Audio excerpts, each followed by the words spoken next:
Yeah, good morning, students. The topic I'm going to discuss it here, discussing is here, that is how to handle missing data. It is comes under data cleaning process. Okay, so how to handle missing data? So that it is comes under one of the support of data cleaning process. When data is collected from real world, then there are chances that the data can be inconsistent, incomplete, or noisy. That is real world data can be inconsistent and incomplete. So we have to avoid this problem. Data cleaning as a process of removing unnecessary and inconsistent data from the different types of databases. When data is extracted from heterogeneous data sources, then there are chances that some information may be different, in different formats and metrics. The main purpose of data cleaning is to improve the quality of data mining or data by filling the missing values and reconfiguring the data to make sure that data is consistent format. Okay, we have to collect the data. From the data we have to check for if there are any discrepancies are there, if there are any missing values are there, we have to check. Then we have to avoid the data. There are three types of errors basically. One is missing values, and noisy data, and incorrect data. These are the three parameters we have to check in the collected data. So we have to clean the data so that no missing values and the correct data will be prepared for mining purpose so that good results will get. Okay, if the data is less quality, then we have to get poor results. So that's we have to clean the data whatever we have collected. So ignore the tuple. Here the first one is ignore the tuple. Usually it is done when class label is missing. When doing classification, whenever doing classification, when classification is uh, in the classification process, when class label is missing, then we have to ignore the tuple. Now, it is not effective when the percentage of missing values for attributes varies considerably. Okay, fill in the missing value manually. It is a tedious process or infeasible also. So fill in it automatically with a global constant, or it is unknown or a new class. Okay, you have to take the attribute mean, the mean value of that particular column or attribute. The attribute mean for all samples belonging to the same class. Okay, this is a smarter thing. Use the most probable value to fill in the missing values. In data warehouse, data is stored in relational format, that is in the form of rows and columns. Each tuple or record represents a record that have associated attribute values. If any of the attribute values may mistakenly not recorded, then it will lead to the inaccurate results. It gives you incorrect results. So in order to handle these missing values, the following methods will be followed. The first one is ignore the tuple we discussed. In the ignore the tuple, this method is adopted when the class labels are not known or provided while performing data classification. So this approach is beneficial when more number of attributes are missing within the same tuple. Okay, then second one, what is the second one? We have to fill the manually. That is also method is also available in the while filling manually. It takes more time. It is very difficult. It is a tedious process and also infeasible. In this method, the user himself should try to find out the tuples with the missing values and fill in those tuples manually. This method generally is not advantageous as it consumes more time and it is also infeasible. Next, third one is use global constant. We have to use some global constant that is unknown value, or to take it as a new class. Okay, this method makes use of the global constant as unknown or new class or infinity to fill the missing value. Okay, all tuples with missing values contains identical constant. Though this approach is simple, it has many flaws associated with it, such as when data analysis is being performed, these values are unintentionally treated as special value by the data mining process, which is the main reason for inaccurate results. So the third one is using attribute average values to take the average of attribute values. So using this in this method, fill the missing values attributes by estimating the average of the attributes that contains the missing values and replacing those values with the average value. We have to take the average of all the attributes. Okay, then take that average value and fill the missing values. For example, in a student database, the missing values are values in the marks attribute can be filled by calculating the average marks of the all the students. So that is all the missing value tuples will be contain identical mean value. Okay, next the attribute mean for all samples belonging to the same class. So that means using most likely desirable values.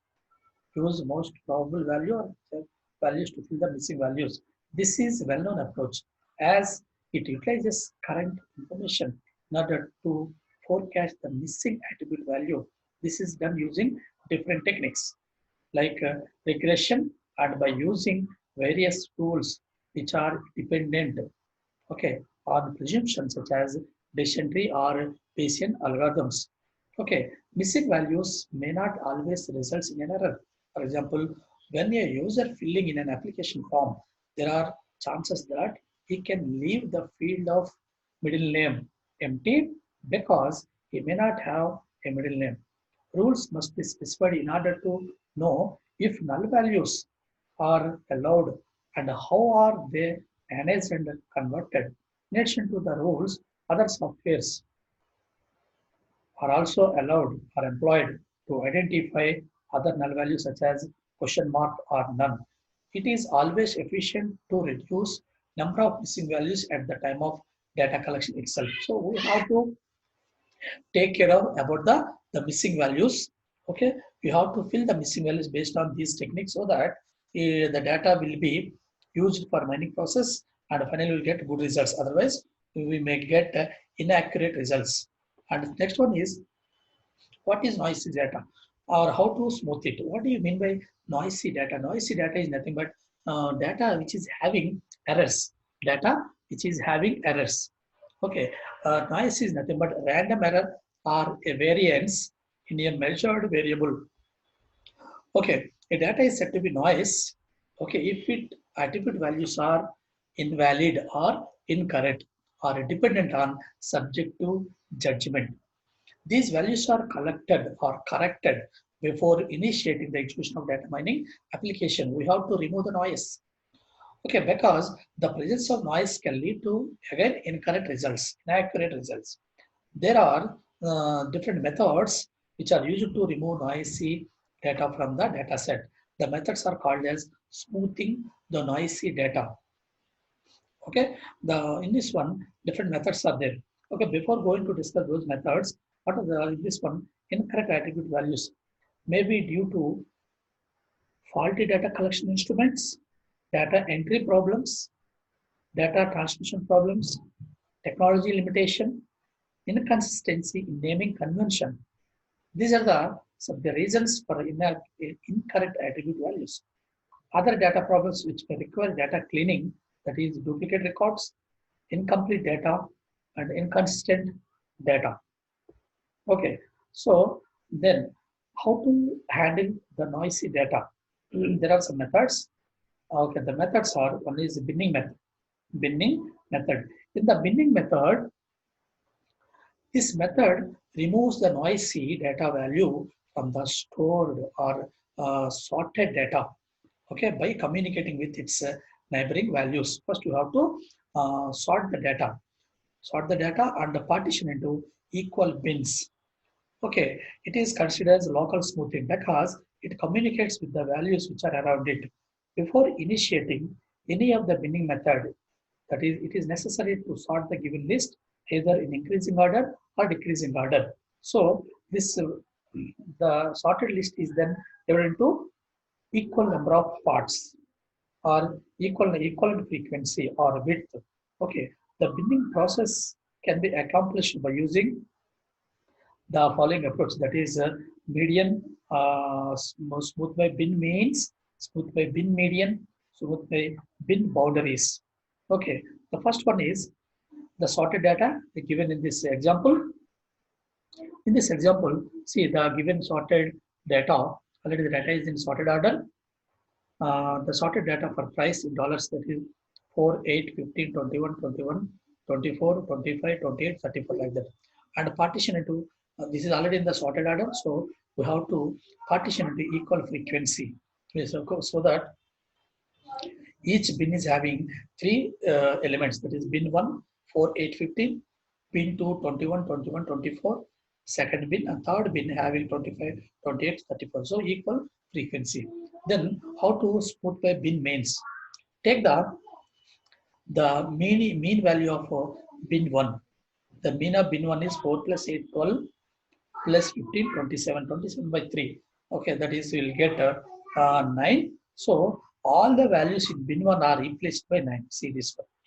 Bin 1 after smoothing by bin means 9, 9, 9. Again, in the same way, go to bin 2. Take the average of all these three values, 21 plus 21 plus 24 divided by 3. So I'll get 22. So all the elements in bin 2 are replaced by 22. 22, 22, like that. Okay, and the same process again, bin 3, take the average of these three values, 25 plus 28 plus 34 divided by 3. I'll get 29 as an average. So bin 3, all the elements in bin 3 are replaced by 29, 29, 29. So that is the smoothing by bin means. Okay, then smoothing by bin boundaries. What do you mean by smoothing by bin boundaries? Take the boundary values. Okay, and replace all the values with those boundaries. Okay, so here 4 and 15. Here bin lower bound is 4 and higher bound is 15. Okay, so lower bound 4, which is nearest to this value. So 4, 4. So 15 is the higher bound, as it is you have to keep. Again, second one in the bin 2, the lower bound is 21, higher bound is 24. So which is the nearest to lower the value or element which is nearest to either lower bound or upper bound. Based on that, we have to replace that value. Suppose if the element is nearer to lower bound, you have to replace that value with the lower bound. If the element is nearer to higher upper bound or higher bound, okay, you have to replace that value with the upper bound. So like that, we have to smooth by bin boundaries. Smooth by bin boundaries. Okay, so here in this method, the highest and lowest values in the individual buckets, individual boundaries or individual bins are considered. These values are treated as boundaries of bucket. Every data value in the bucket is substituted by the boundary value which is nearest to it. Okay, so this process is repeated for all the other boundaries. Okay, then next one is regression. What do you mean by regression? Smooth by fitting the data into regression functions. Okay, linear regression functions are there and multiple linear regression functions are there. In the linear regression function, this function is responsible for determining the line that is most suitable to model the correlation between two attribute values. And a multiple linear regression function, it is an enhancement to the linear regression function. In this, at least two attribute values are considered as the data, and the data associated with this function is fitted to the multidimensional surface. Okay, and also we have to use clustering techniques, remove the outliers. Using outlier technologies, we can remove the outliers. And a combined computer and human inspection detect suspicious values and check by human. This is also one of the technique to remove the noisy data. Okay, thank you.